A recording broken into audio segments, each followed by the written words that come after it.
Vous l'avez sans doute remarqué dans les champs quand on passe soit sur des routes provinciales ou sur l'autoroute, on voit des travailleurs dans les champs qui ramassent des roches, n'importe quoi, qui commencent les semences. Ce sont la plupart du temps, mais presque exclusivement, des travailleurs migrants. On connaît la situation. Là, c'est le temps des semences commence avec un peu de retard, mais dans les champs, les travailleurs sont arrivés et on a beaucoup entendu parler de ces travailleurs qui parfois sont très très bien traités. Ça arrive beaucoup, même souvent. Mais parfois, sont vraiment tombent entre les griffes d'employeurs qui sont abusifs, là, qui abusent, qui les menacent, qui les maltraitent.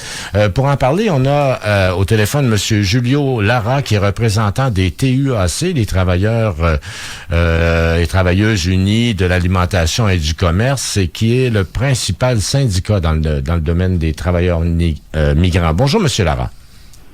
Oui, bonjour.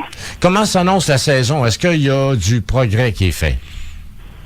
Il y a beaucoup de progrès qui ont été faits dernièrement, là, surtout parce que nous avons pris un siège au comité sectoriel de main-d'œuvre agricole au Québec. Aussi le gouvernement fédéral qui a bougé, mais la saison, je pourrais vous dire, dans le temps agricole, il va pas être si bon parce que ça mouille beaucoup. Oui. Mais ça, quand même, les travailleurs sont quand même pas à l'aéroport quelque part en Amérique latine à attendre le signal de départ. Et j'imagine qu'ils commencent à arriver. C'est contractuel, là. On dit vous arrivez à telle date. Ils sont déjà là, non? Oui, en fait, c'est drôle. Moi, je me trouve avec un travailleur agricole migrant à ce moment. On était au palais de justice pour régler un autre problème. Ah bon? Mais généralement, ils sont avisés de la date de rentrée au Québec 3 mois avant leur départ. Bon. Alors, ils ont le temps de se préparer, tout ça, là. Les TUAC, vous êtes le principal syndicat dans ce secteur-là de l'industrie. Vous représentez combien de personnes? C'est quoi à peu près le portrait de la syndicalisation chez les travailleurs migrants au Canada puis au Québec? Mais pour le secteur agricole, nous sommes autour de 800 personnes syndiquées. C'est autour de 10 fermes comme PH de mer. Excusez-moi, je ne sais pas si je peux dire les noms, mais Savoura, etc. Là. Ouais. On représente aussi dans d'autres secteurs comme dans l'hôtellerie. Puis maintenant, on commence à voir des électromécaniciens, des soudeurs. Ah oui. Qui rentrent dans d'autres sortes de... Oui, c'est ça. La pénurie de main-d'œuvre est en train de toucher toutes les industries, malheureusement. Oui. Puis c'est ça. On a cette nouvelle 800, c'est au problématique. 800, oui. C'est au Québec seulement? Oui, nous, malheureusement, la Québec, c'est la seule province si progressiste qui permet la syndicalisation de travailleurs agricoles. Ah on bon? a le Manitoba, mais on ne perce pas. Puis il y a aussi la Colombie-Britannique où nous avons une seule unité qui compte 60 personnes. Bon, ça fait combien de temps que le syndicalisme est accepté chez les migrants? C'est récent, je pense, hein? Oui, vraiment, nous savons, dans les temps, quand je commençais il y a 10 ans, il y avait un article de loi, le 21.5, que nous avons contesté. C'est lui qui ne permettait pas l'association des travailleurs agricoles, en général. De nos jours, l'association est permise, mais la négociation n'est pas permise pour les fermes qui n'ont pas de travailleurs à l'année longue. Alors, c'est seulement les fermes qui travaillent toute l'année qui peuvent s'asseoir avec l'employeur pour faire des demandes. Et pour les autres, ils peuvent pas être syndiqués. Est-ce que vous pouvez quand même faire des choses pour eux? Oui, ils peuvent s'associer. Par exemple, ils peuvent former une association pour organiser les soccer ou des fêtes. Mais les seuls droits qu'ils n'ont pas, c'est les droits de négociation, en fait. D'accord. Maintenant, vous êtes donc au courant des conditions de travail en général chez les travailleurs migrants. Parlez-nous des bons exemples et des mauvais exemples. Comment ça, c'est quoi le portrait à peu près?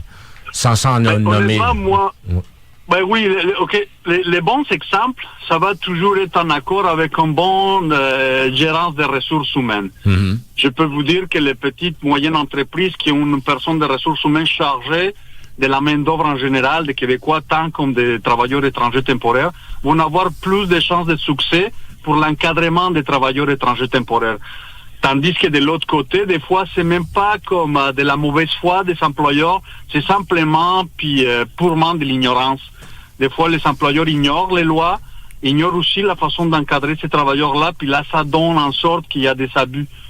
Il y a des abusifs aussi, je peux pas les nier, comme il y a des industries qui sont très difficiles, comme l'industrie d'attrapage du poulet, où nous trouvons que déjà, c'est un travail qui se fait de nuit, carrément, parce que les poulets, ils doivent arriver à l'abattoir le matin. puis c'est exigeant physiquement. C'est très dur, ça. Hein? Ça a l'air de rien, mais il paraît qu'attraper un poulet, là, ça se fait de nuit aussi parce que les poulets sont endormis, parce que le jour, ils sont pas attrapables. Là, c'est exactement ça. En fait, les poulets, de nos jours, ont pris plus pour la biosécurité des poulets. Alors, il faut pas les stresser, il faut les laisser à jeûne quelques heures avant. Il y a beaucoup de procédures pour la protection de l'animal. Puis à ce moment-là, des fois, on oublie un petit peu l'être humain.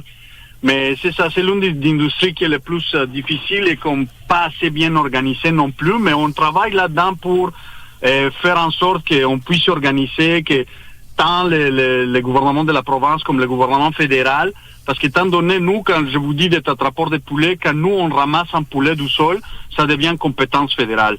Alors ça, oui, on joue dans plusieurs secteurs en même temps, mais c'est un poulet au bout de la ligne. Il n'y a pas d'attrapeur de cochon, là? Non, ça non. Hey, vous disiez que vous avez des travailleurs migrants dans des métiers comme le soudeur. On sait qu'il manque de soudeurs un peu partout. Ces gens-là, eux, oui, ils sont migrants, mais ils sont pas saisonniers. J'imagine que quand ils viennent, c'est pour une longue durée. Hein? Les employeurs veulent les garder à temps plein. Hein? Ben, généralement, c'est des contractuels au début. Alors, ils signent un contrat, là, le gouvernement fédéral va donner un visa temporaire de travail, puis si lui, parce qu'on parle de deux, disons, comme les travailleurs agricoles, c'est des travailleurs peu spécialisés à bas salaire. Ouais. Là, aux autres, disons, le programme de travailleurs agricoles saisonniers, les Mexicains doivent quitter au moins le 15 décembre, puis en 8 mois pour rester au Québec de façon légale. Les travailleurs étrangers temporaires, que c'est un autre programme où les Guatémaltèques sont plus présents, les autres peuvent faire des contrats à 24 mois, mais ils peuvent les renouveler aussi. Pour les travailleurs à haut salaire, on parle de mécaniciens, de soudeurs, des ingénieurs, même il y a des choses pour les lignes de télécommunications. Eux, ils peuvent renouveler leur permis de travail, puis à ce moment-là, 2 ou 3 fois qu'on renouvelle, mais on peut faire une application pour la résidence permanente. Ah bon? Ah, c'est tout un domaine. Oui.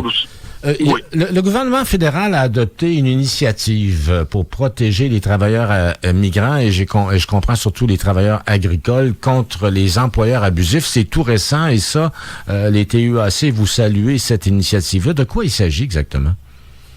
Ben, c'est ça. C'est en fait quand il y a un employeur qui est soupçonné ou qu'il y a une dénonciation d'un travailleur qui était abusé de façon psychologique, verbale, physique, parce que ça peut arriver que des fois, on donne un petit claque assez forte, là. Ouais. Ils ont le droit d'appliquer par la voie du web, en fait, pour avoir un permis de travail ouvert. Nous, on trouve l'initiative très bonne dans le sens que maintenant, à cette stade-ci, les travailleurs ils ont un permis de travail fermé. Ça veut dire qu'ils sont liés à un seul employeur, que c'est son employeur. S'il veut faire un transfert, il faut qu'ils se mettent d'accord l'autre employeur avec son employeur actuel pour qu'il puisse se transférer ailleurs. Puis quand ils sont dans des cas d'abus, des fois ils peuvent rien faire parce qu'ils sont poignés, puis s'ils essayent de partir ailleurs, ils vont être comme un petit peu, comment je peux dire ça, comme criminalisés dans le sens qu'ils vont pas respecter les conditions du permis de travail. Ouais, puis ils risquent l'expulsion dans leur pays d'origine aussi. Exactement, ouais. Puis même l'interdiction du territoire. Ah oui. Alors qu'ils pourront plus revenir au Canada. C'est pas seulement comme, OK, tu quittes, là, si tu veux revenir, tu pourras pas revenir, puis c'est d'une certaine façon, ils seront bloqués du programme.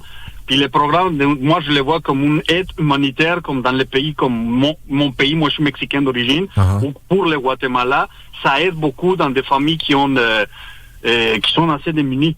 Oui. C'est ça, et puis si vous perdez votre permis, puis si vous perdez votre permis de travail, c'est une nouvelle, c'est dramatique pour toute la famille. Puis vous avez pas droit à un bel accueil quand vous revenez à la maison, j'imagine.